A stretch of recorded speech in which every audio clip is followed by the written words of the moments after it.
anyị ezoghị ezo were na-ekwu anyị pụtara ihe anyị nọ n'iru anyanwụ nke a dị ekpuchi anyị nọ n'iru igwe nke mmadụ ọbụla apụghị ikpuchi na-eweta ọjị a ka anyị jikọ aka ọnụ site n'obi ọcha anyị dị iche iche n'ime ọjị a ndụ dị na ya n'ime ọjị a ọganiru dị ya n'ime ọjị a ogologo ndụ na arụ isi ike dị ya n'ime ọjị a ihe akụ ihe enwe dị na ya n'ime ọjị a ọmụmụ nwoke na ọmụmụ nwanyị dị na ya n'ime ọjị a mgbughe ụzọ dị na ya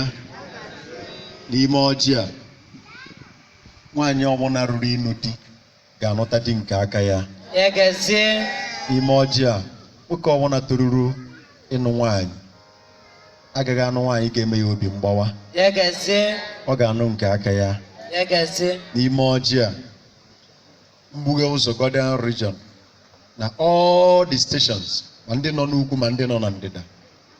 ọ dị n'ọjị a ugbu a na mgbe ebighị ebi